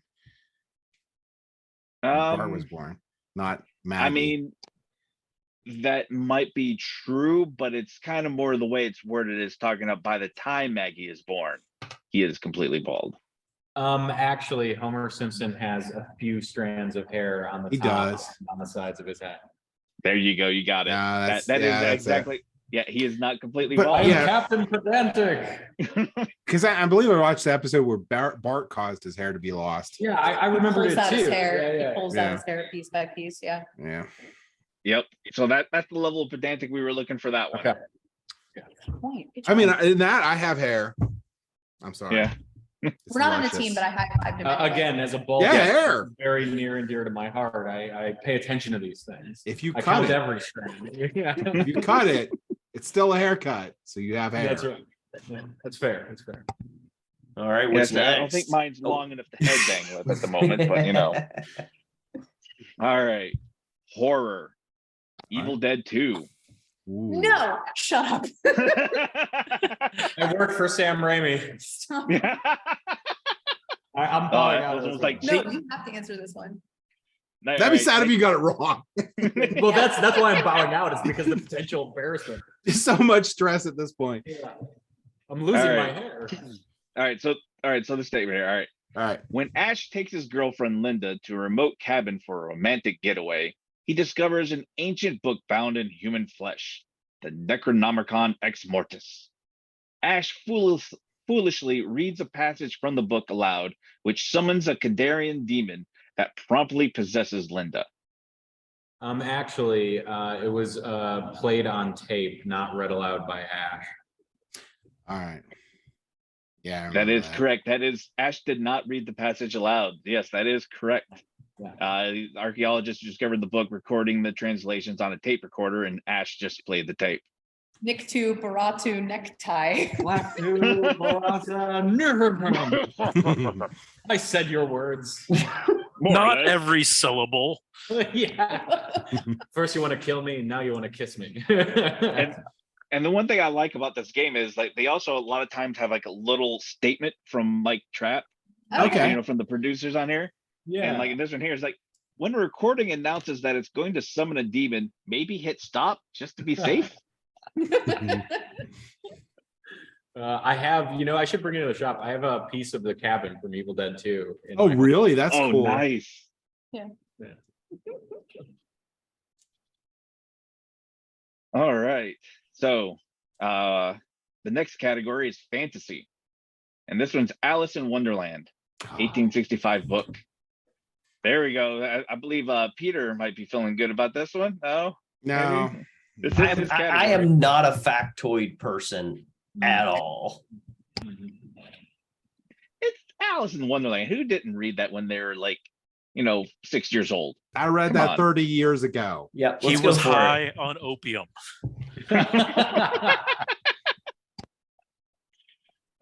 All right, here we go. After eating a cake labeled Eat Me, Alice grows to over 9 feet tall and can't fit through the doorway of the hall she's in. She begins to cry, forming a pool of tears all around her. She shrinks down again after taking a sip from a bottle labeled Drink Me, but then is so small that she has to swim through her own tears to reach the shore. She's trapped in. Yeah. Actually, Go ahead. she floats in an umbrella. And she goes through a keyhole. I thought she floats in an umbrella. Oh, I think James I think- might get the right piece of it. I mean, those are all things that happen, but Mhm. they're not what's factually wrong with the statement. Okay. Okay. Okay. Okay. So, yeah, she didn't swim in it. I and mean, she went you're- through a you're not- keyhole out of a room Yeah, she, and yeah. not on a beach. Actually, it was a K-hole and it's all a metaphor. No.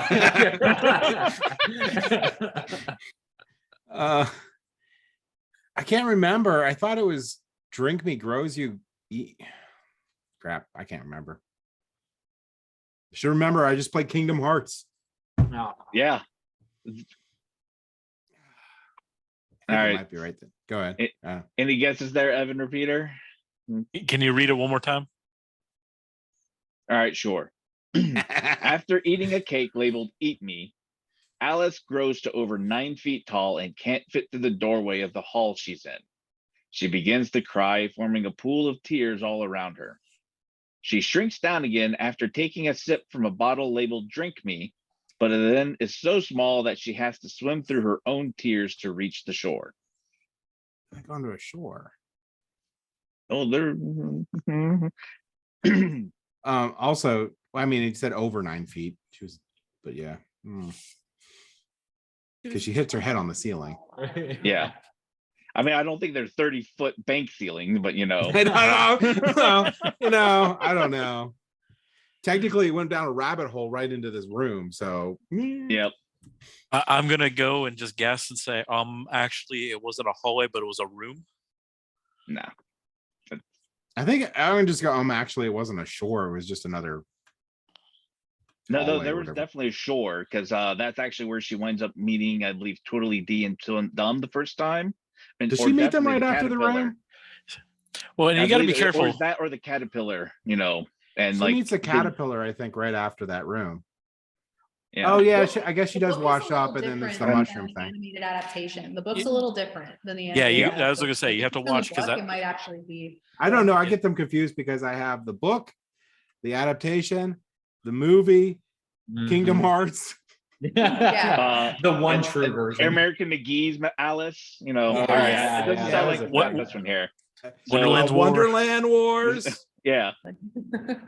Wonderland's War. Wonderland Wars. That's what I said, right? Sure. It's Actually, actually- James. Actually. All right. I don't think All anyone right. knows this one, John. No. Yep. So how she shrinks back down is the White Rabbit's fan causes her to shrink again. Oh, so This is that definitely the something in the adaptation book. was probably the Gotcha. That's the end. Yeah. because that's that was the definitely in the cartoon Yep. and the video game.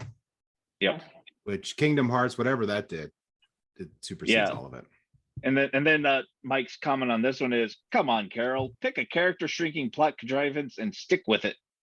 Right. That's amazing. Absolutely.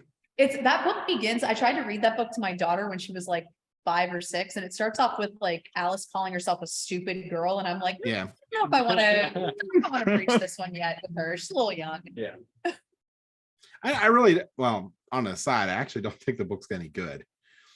But Yeah, I'm gonna probably get a lot of hate comments for that. But Won't be the first time we got hate comments in one of our videos. So if it's you're okay. on YouTube and you're not getting hate comments, are you really on YouTube? yeah, That's the- exactly. Unless you're only on YouTube Shorts. I hear it's actually quite lovely over there. It's all good vibes and support over there. Yeah. Yep. Everyone has mimosas. It's YouTube Yep. late. All right. Well, Evan has a chance to maybe tie it up here with the last question, sci-fi. And this one is on Mars Attacks. Oh Oh no. no. I apologize night- in advance for Ray. 1996 film. Go off All right. screen here for a second. All right. During their invasion, the Martians commit several acts of wanton vandalism. They use their saucer-based heat rays to blast several monuments, including Big Ben, a row of Easter Island heads, and the Taj Mahal. They also carve Martian faces into Mount Rushmore.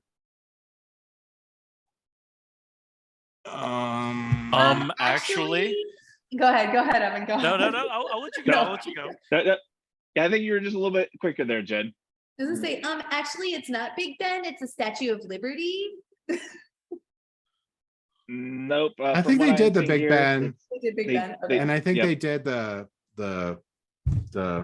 Mount Washington. Yeah. All right, Evan. What were you gonna say, Evan? So, actually, they didn't use the heat rays onto the Easter Island heads. I believe they actually did the classic bowling to them. You are correct. Yeah. In fact, they used the claw arm to roll a giant ball and knock the heads down like bowling pins. Yeah. That's Nice. awesome. That was Yep. a weird movie. A movie I have never seen. Oh, you I have to watched it see when it it came just out, for and that was how it. like I've it just is. been told about how terrible it is, and I've Oh, never it's watched it. terrible. It's visually interesting though. I'll give it that. Yeah. Okay. All Art right. direction is good, but it's kind of incomprehensible otherwise. Yes. okay. It's very incongruent. Yeah. Someone's Yeah. head ends up on a chihuahua, I think. Yeah. It's Yes. a movie you have to watch once. That's it. Yep. And never again. Uh, And definitely don't buy it. Okay. Yeah, Sounds well, good. I mean, Mike has something to say on this one. It's like arguably the greatest film ever made based on a set of trading cards from the 1960s. Well, and so that's exactly it. Like, I love the trading cards. There's an artist called Earl Norham that did a lot of the work on those cards that then went on to paint all the backer cards for He-Man and Masters of the Universe. Oh, that's And cool. so that like there's some really good oil paintings that came out of those cards. And I even though the movie's terrible, and yes, I think it's Pierce Brosnan's head that ends up on a Chihuahua. I think so. Yeah. Yeah. I'm pretty sure but that's Yeah, right. it sounds right. Yeah. Like, even though the movie is fairly incomprehensible, I still have a soft spot in my heart for the way those aliens look with their meaty giant brains. It's singular. All right. Yeah. It will go on the list as a movie that I need to watch at least once. Yeah. When you have nothing else to do. Okay, sounds good. Yeah. All right. Well, it looks Just like we never. ended in a tie. Wait, here. did you see Evil Dead 2, Peter? I Oh think man. I think I've only ever seen Evil Dead. I don't think I've ever seen Evil Dead 2. Wow. Okay. We have to watch that. Have you not even seen Army of Darkness? Oh, you have to see Army of Darkness too. So Okay. we're This is all what going- you need to do. Wow. Look We're up gonna- Bruce Campbell, and every single one of his movies are all awful, but Yeah. they're good awful. Yep. So you need to watch Yeah. every Bubba Hotep, single too. one of them. What's that? Bubba Hotep is worth watching as well. Bubba Hotep. Oh, that's What's fantastic. what's the one with the praying mantises? They come down, they do this swoop bomb and they blow up everything. They don't blow up any trees. Oh, they're termites. Is that They don't blow is up any that My trees. Name is Bruce? Maybe. Is that My Name is Yeah, Bruce? he ends up being like the hero. Mhm. That movie not is sure. actually pretty funny and good. It's horrible though, but it's good. So what I'm getting is we all have to go to your parents' basement And watch and all, have a well, Bruce watch all Campbell the- marathon. watch all Yep. the Bruce Campbell. So, Make sure we Bruce- have like and- bubble pipes. Yeah, and also get all the episodes of Xena that Bruce Campbell was in as well. Oh yeah, Yeah, and his- Tales of Briscoe County Jr. As Oh, well. that was fantastic. Oh yeah, that was good. Yeah. Well, you joke, but we did build that one day, and it was like a really tiring day, and we were passing out. This and is an we, embarrassing story. It is, and I'm all about embarrassing myself. It's fine. We were hate watching the Twilight films, Yes. because I'm I'd so never sad seen for you. them, and we were on the final film, and we're doing like projection mapping and weird you stuff made it on that the ceiling. far. Oh yeah, we made it that far. We forced ourselves, like, and so I set up one of the projectors that we're doing projection mapping with. I projected it onto the ceiling, like as large as humanly possible, and we laid down on the moving blankets and watched the final film in the Twilight Saga. I will legitimately recommend the Riff Tracks versions of all the Twilight Okay. movies. Because the Riff That's- Tracks versions make them watchable. Like, they not only make them watchable, I wanted him to watch it because I was like, we're going to riff it together. Yeah, Because of how Mhm. funny it is. Whenever you just look at it and you're just like, this movie's insane and ridiculous, and I can't believe how it got made. Yeah. And yeah, they are Yeah. some of the worst things I've ever seen in my life, and almost irredeemable even to make fun of. Yeah. It's gonna have to be like 40 years or something for it to show up on Mystery Science Theater, but yeah. 'cause I think that's I when they mean- lose their rights. my I running did joke watch- with him Yeah, I watched the Riff Tracks version in the theater. every single time Robert Pattinson was on screen, I would say it took him years to come back from this. Oh, Every really? time, I feel like years. It took Lighthouse for him to really truly come back from this with Willem Dafoe. It was the only thing that redeemed him. Years to come back from it. I don't know, I feel like that first interview he did after the movies were over kind of redeemed him too a bit. At least definitely set him down that path. Yeah. Because like he Yeah. was just like, Well, that was "Yep, part of the I'm- joke. Is she wanted to like.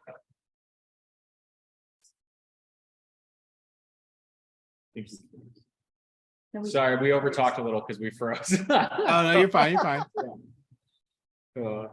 Oh man, yeah, those movies were really something. Now Peter's gonna be watching movies all week to catch Yep. up. Perfect. At some point. Or do we have one more, John? I think that was no, it. that Was was it? all Okay, the okay. questions. Yeah, so we want Ended in unless ended we in want a to go and have tie. a tiebreaker. Who was the tie between? It was Evan And three of them. okay, Peter, we're not in it. no, I for don't know that I sure. can defeat the essence of Evan, the Evan essence. Oh my god. Oh goodness. So I like wow. I like Evanescence. That's my type of music. Yep. He That did and it. Icon for Hire. He Yeah. did it. My wife complains about my Evanescence all the time, so I don't know. It's, Oh shoot. That does not get put on the cutting floor, James. That stays in. No, it's Yep. I'm not moving it off. We're good. I will make sure she watches that part of this. Yeah. It's fantastic. Nice. Yeah, do you Alright. guys want to do a tiebreaker one? I mean, we I'm down. Between Yeah, the two sure, of sure, you. sure. all right. How about we do let's see here. I can see like the titles of these here. So instead I'll give you guys the actual, instead of the category, the name here. We have Superman, King of the Hill, Cuphead, Squid Game, Be More Chill, Doom 2, or Friday the 13th. Then Trigun, Clash of the Titans, and Star Wars. My personal vote. Oh, if it's I'm 80s. trying That's to just have- Star Wars. Well, Friday the 13th is pretty 80s too. That's true, yeah. That's fair. I'm happy to do anything. If I pick two that I feel like I might be able to answer, it'd be Friday the 13th and what was the other one that you know me? What was the other one that peaked? It's Friday the 13th. Clash of the Titans. That's why you have to pick Star Wars, Evan. I don't think Get- Okay, how about we do that? We each pick a movie. Do you want to do Star Wars, Evan? Yeah, because that's the only one that would actually have a chance on out of that entire Okay, list. okay, that sounds good. We'll do Star Wars. I'm down for that. All right. Now this is from Traps Treasures section. These were ones that they actually asked on the show, and like they picked out their favorites. Okay. Okay. All right. So 1977 film. One of the most iconic buddy relationships of all time is that of Han Solo and his co-pilot Chewbacca. Chewbacca only speaks to Han in Shriwook, though he Oh, can time out. understand. Time We out. already know this Yeah, one. you We used did. this one Oh, yeah, last we time. did- yeah, we did do Okay. that one, didn't we? So now we're at Friday 13th, probably. Oh, that's because I'm doing this backwards from how I was supposed to be doing it. Oh. All right. Well, that Could have gives us taken whole the new easy spec- victory, but I am a gentleman. Yeah. I appreciate that. All right. We've got Elder Scrolls Morrowind. And yep, there we go. Troll 2. E.T. the Extraterrestrial. Pac-Man. Tremors. I think Evan and I both hit on Tremors there. Oh I think. yeah, I like All I right. like me some Tremors. Which I of the have 50 never movies? referred to the Tremors screenplay as a perfect screenplay before. It is a fantastic film. All right, that settles it then. We didn't even get to Frankenstein or Tank No. Girl or Peter Pan or the other one. So, all right, Tremors, 1990 film. When subterranean worm monsters attack a remote Nevada town, some survivors make a break for it on a bulldozer with a trailer. Unfortunately, the worms pull it underground and the group ends up stranded on some rocks. They retaliate with homemade pipe bombs and defeat the final worm by tricking it into swallowing one. If I wasn't looking at the answer guide, I wouldn't have been able to identify what was wrong with this statement. 'Cause it's been a long time. They weren't pulling a trailer. They were pulling part of the gas station that had fallen off or something like that they were standing on. Not according to this. Was that what's went Okay. wrong here? And I Okay. unfortunately do not remember the movie well enough to say whether or not that's something additional that they got wrong or not. No, I couldn't be sure. I thought there was at some point something where they were standing on some extra flooring or something that fell down, but Yeah, and I can't remember also if I'm like remembering one of the other Tremors movies too. Like That's I remember fair. There something are a with million wood of- boards. Yeah. They I do know blend what together. it is, I think. But I'm probably going to embarrass myself, but I'll give you guys a chance. think- Actually, when they got onto the rock, I don't think they used the pipe bombs yet to get off of it.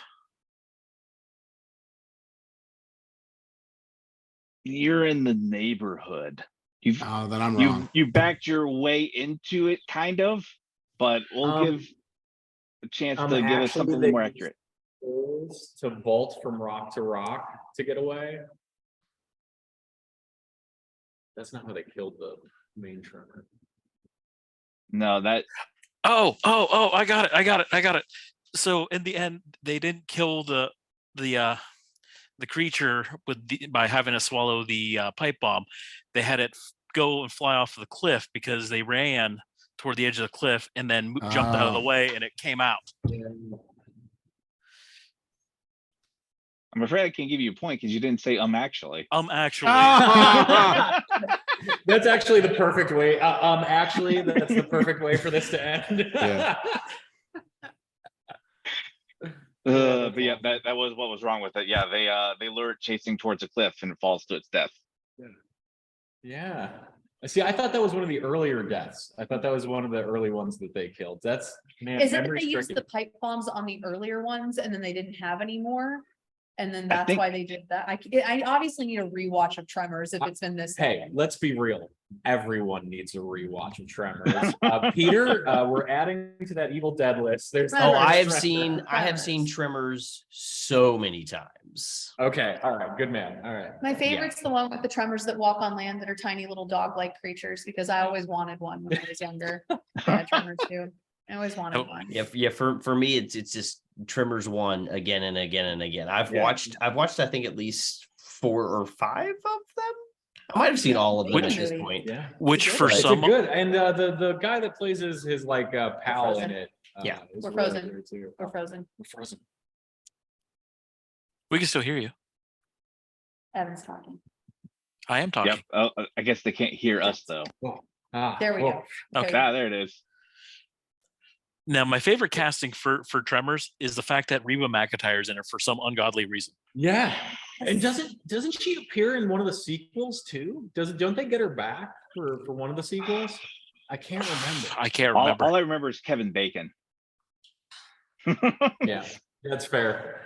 Yeah, that's fair. There's a lot of Kevin Bacon in there, and it's all worthwhile. Yeah.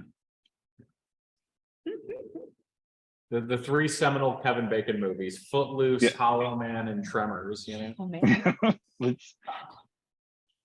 James, you're muted. James, you're muted. Oh, he said the new Guardians of the Galaxy Christmas special too. We haven't watched that yet. We haven't watched. Oh, it is actually good. Yeah. It is I'm gonna good. disagree with James. I'm gonna disagree with James on that one. Peter has no class. I don't. It's true. I don't. Christmas specials are supposed to be awful. Yeah. Okay. Yeah, Well, they then did it's a bad. really They did a good great job. at being Did a really awful. good job Okay. of making it fun. Sure, they did a great job of being awful. I like it. No, I think you'll really like it. I think you will. Okay. If you I'm on watch it. board. Okay. I'm on board. I think it's the first Christmas special they got right. Okay. If I mean, I we write- if I purposely write- subjected ourselves to the top. I think we are in for all. Think it's like Christmas specials for Disney or whatever, or Star Wars or whatever you're going to do, or Marvel. It's the idea of wearing the ugly sweater. Mm-hmm. So that if it fits that, it's good because that's the point. So if you go into it understanding that, I think it's great. Peter's Peter like, no, looks like- Peter's so No. wrong. I'm just not convinced. Peter James is is in not- right now. I'm gonna die on this hill. James has not won me over with his argument.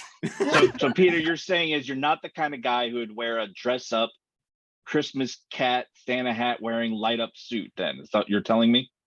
That is correct. Okay. As we have seen pictures on our Discord, I am that person. Yes. Yeah. We can't all be that guy. So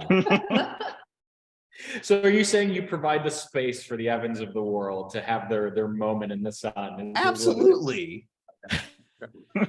Respect it. All right. I- So Yep. I'm gonna cut that off so Evan cannot defend himself. That was our show. Thank you so much for telling us all about your parents' basement. Super excited about hanging out there. I'm really glad about the space that you're making. Like I said, all your links I'll put in the show notes, so they'll be able to contact you. And if you're in and around the area, definitely check it out. But thank you all for watching, and I hope you had fun with this episode.